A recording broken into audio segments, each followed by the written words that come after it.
Hello scholars, welcome back to art. Let's go back to our foldable that we made. Miss Prather needs to find hers. I believe it's... Okay. And let's review our elements of art. So the first element of art is color. So color, just like we talked about, we have three primary colors. They're blue, red, and yellow. And what are primary colors? Primary colors are the three colors that create all of the other colors. So if you combine red and blue, you get purple. Red and yellow creates orange, and blue and yellow creates green. And we can put all of these colors that we made on our color wheel, and that's what this is called. Okay, now next we have line. And a line is simply a dot that went for a walk. Now we have thin lines, you have thick lines, wavy lines, zigzag, and I have my lazy line. Next we have shape. So shape and form are really different things. Remember we talked about this. Shape is something flat. There's no dimension to it. There's no depth. So this post-it note is flat. This is a shape. This, however, is not flat, right? This has form and volume and dimension, so this is called a form. So do we see the difference between these two? This one's flat. This is not flat. So in our elements of art questions that I asked you on Friday or Thursday, I asked you about artwork number 2. Number 1, artwork number 1, my bad, I'm sorry. And I said, what element of art do we see based on the questions that I asked? So we see that it feels like there's something you can hold in this painting, correct? So is that a shape or is that a form? So let's look at our shapes and our forms. So this, I can't hold the shape, but I said something you can hold with dimension and has sides. So the shape is really flat, right? However, the form I can hold and it has sides. Let's look at another example of form. Let's look at this. This has sides. Do we see that? There are 4 sides, actually 5 sides, and a top. Okay, so shape and form are two different things. Shapes, we can have geometric and we can have organic. Now what does that mean? So a geometric form, or shape, would be something like this. It's a square, right? This is a geometric shape. An organic shape would be something like this blobby cloud that I made. Kind of looks like a flower, kind of looks like a cloud, but it's definitely something you could find in nature, right? So this is a geometric and an organic shape. Do we see the difference? This has straight sides.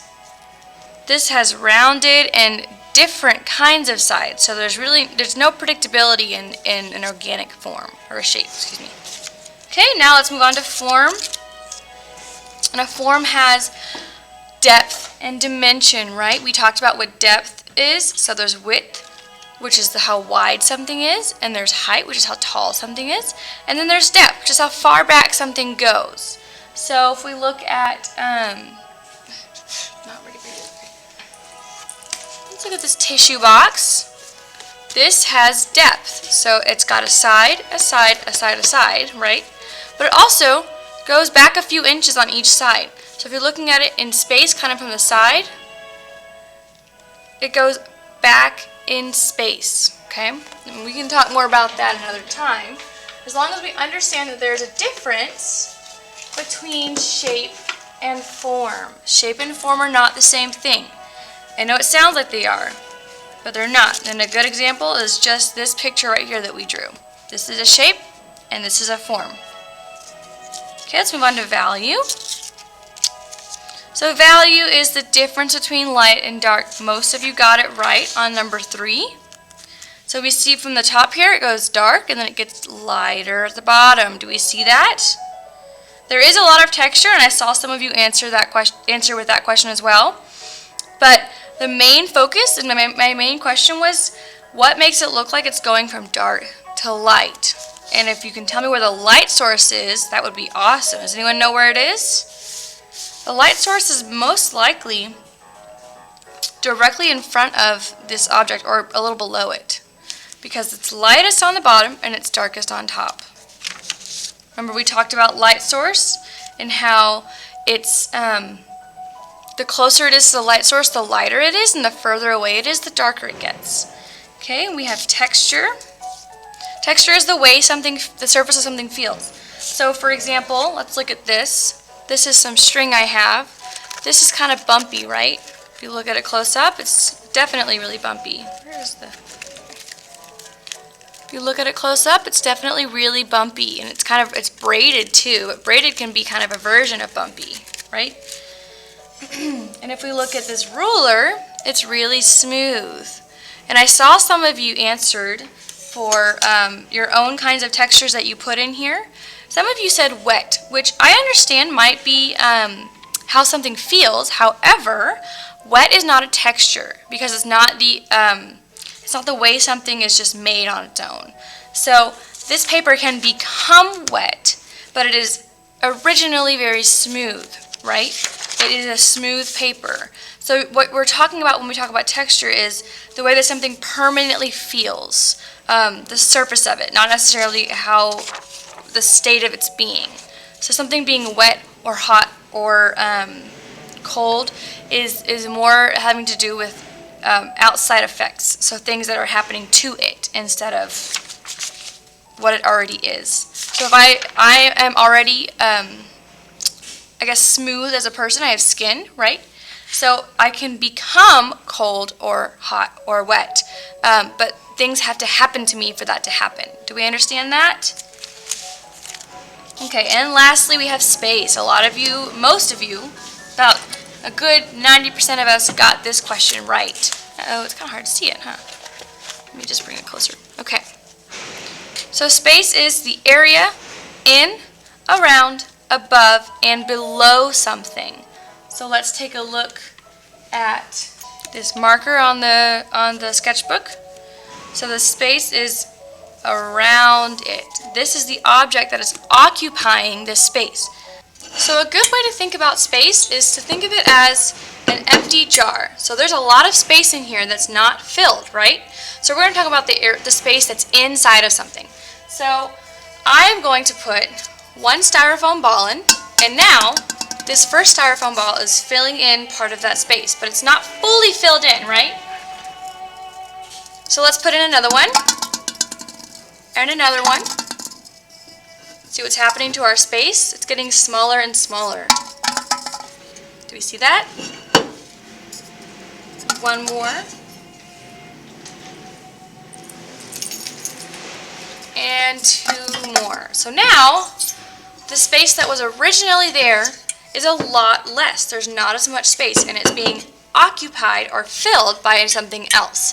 So that's what I mean by occupying space. Alright, we reviewed our Elements of Art foldable, and we're going to go ahead and review our motions really quick.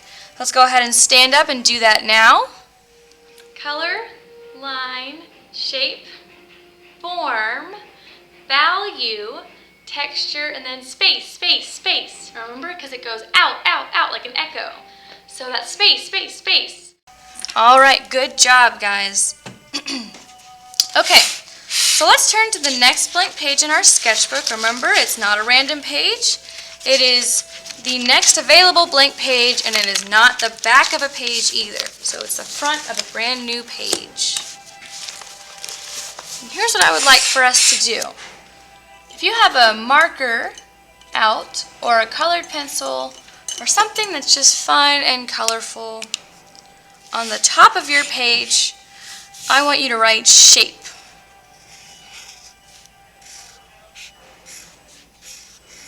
We're going to talk a lot about shape today. And you can make it look as pretty as you want. But remember, we don't have a lot of time, so what I want you to do is just make it look good enough for now, and then you can go back in and make it look pretty later, okay? I'm just going to make mine bolder so that you can all see what I'm writing. Even though it's already pretty bright, right? Okay, so I have shape. So what is shape? Shape is, just do bullet points. You're going to draw a little dot on the far left side. And you're going to write in your Spalding, shape is 2 dash dimensional, dimensional,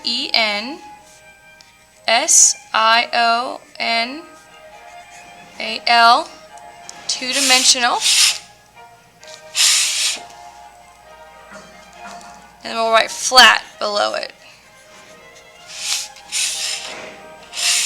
And then after you write 2-dimensional on the right side of that, draw another dot. You can write geometric, geometric, and below that one more dot. Organic, organic. Okay, put your marker away, get out your pencil. And let's go ahead and take a look at this picture up here on the screen. What shapes do we see in this picture? About a hand length down, draw one more line across your page so you have kind of like a rectangular box. Okay, we're going to go ahead and take a look at this picture that I have on the screen now. And I want you to write down, or you can draw the shapes that you see. I want you to tell me 5 different shapes that you see in this picture. So remember, a shape isn't, an elephant. I want you to tell me if you see a square, if you see a cloud-like shape, if you see a circle or triangle or rectangle, a cylinder, anything like that, or an oval, excuse me. I want you to write down what you see, and you can write the words out. If you don't know how to spell it or what the shape is, you can also draw it, okay? So go ahead and pause the video right on this picture, and go ahead and list 5 items that you see. If you want to list more, that's fine, but I'm only going to give you about a minute or 2 to do so, okay? Alright, so you should have a picture in the Google Classroom on the assignment that looks like this. It should have a red grid on it. If you can print that out, that would be fantastic. If you cannot, I will include instructions for how you can do it through your computer after I show people who have printed it out, okay? So if you've printed it out, I want you to take out, just go underneath your page, put it right underneath, make sure that it's straight, and you're going to push down a little hard, and you might need your ruler for this, and you're just going to draw the outlines, not the object itself. Oh, my lines are a little crooked. If you draw the lines or the painting itself, I will know, and you will not receive credit for the assignment because you'll be cheating. So this is your own drawing. So you're just going to hold it still and draw all of the spaces, all the outlines. So the grid line and the outer edges of the picture.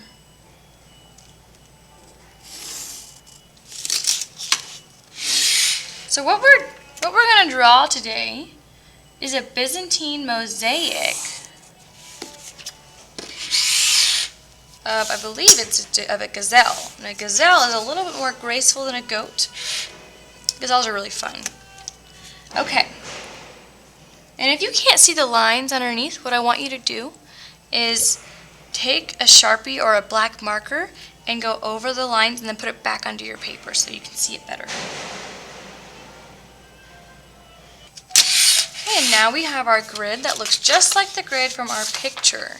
So now, if you have your own printed picture, go ahead and pause this video, skip ahead a little bit until I start drawing. I'll tell you when. And if you do not have the printed picture, go ahead and watch now. I'm going to show you the best way for you to copy it. You're going to have to tear out a piece of paper from your sketchbook though. Okay, so let's go ahead and open up that document that Ms. Prather showed us, or it's on the assignment, excuse me. What you're going to do is you're going to take your paper and you're going to lightly put it on top of your computer. Oops. Mine's a touch screen, it's a little finicky. Okay. And you'll take your ruler and you're just going to outline very lightly, holding at the end of your pencil, your picture so that you can go back in and start drawing it in a minute.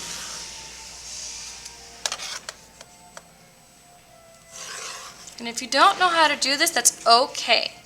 what I want you to do is ask for help. Ask anyone around you for help. Now your picture is going to look a little bit smaller. That's okay.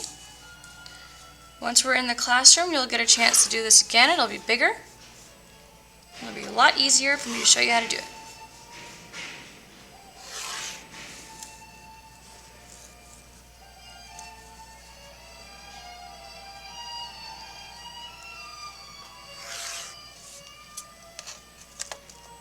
So I'm just very lightly using my ruler to go over my grid marks. Oops.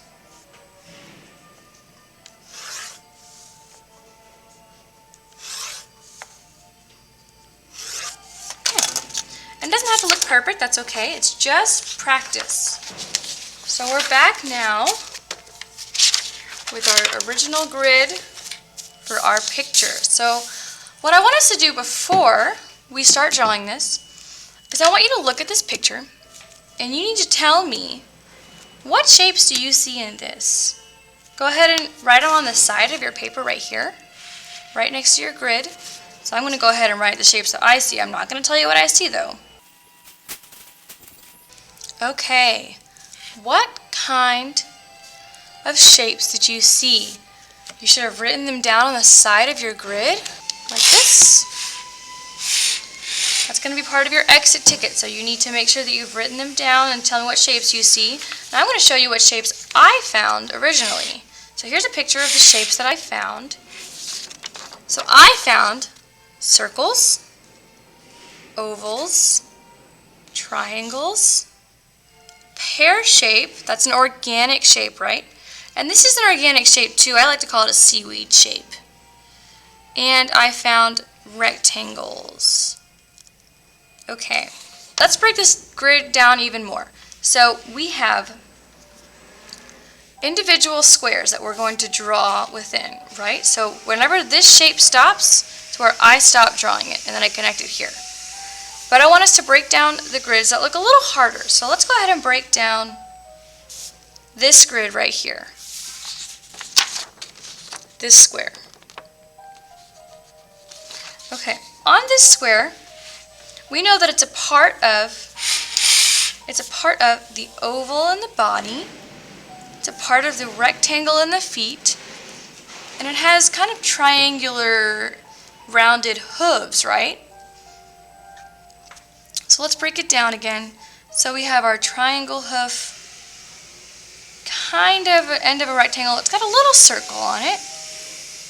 And we have a line that comes up and out, like a really fancy L shape. And then right here, this is kind of a rectangle, right? And then we have one more organic shape right here, and then we have a rectangle. So let's go ahead, and I actually want us to try to draw this one first. So we are on the 1, 2, 3, 4, 5. The fifth square in the middle grids. So that's 1, 2, 3, 4, 5 on the third column right here. And then 1, 2, 3, 4, 5 right here.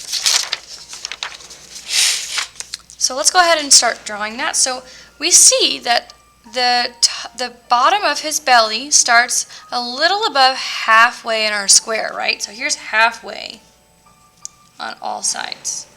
His belly, the line, is about right here, right? It's about right here. So I'm just going to draw that line like that. Now obviously we have the other part of the leg too. So I'm going to do an erase part of that line. And that leg starts about 1/4 of the way in on the square. It's about right here. And you're just going to draw your curved line, and it comes down and it goes out like that. And then we've got our little triangle on the bottom, right? Our little hoof. Now on the bottom, in the middle of our belly, we have a rectangular shape.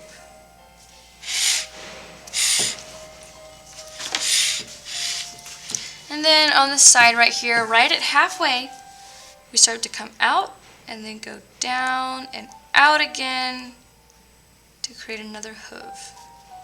So we have the basic shape of the underbelly of our gazelle. So I don't want you to get bogged down by the details right now. I just want us to make each square, focus on it as one square each. Don't look at it as a whole. So I'm looking at it as I'm drawing this individual square. Nothing else around this exists for me. You don't need to finish this today. You can finish it next class, or you can finish it by next class, okay? So on your exit ticket, I want you to tell me what shapes you found in this picture and what shapes you found in this picture. And I'll have pictures uploaded so you can tell me which shapes you saw.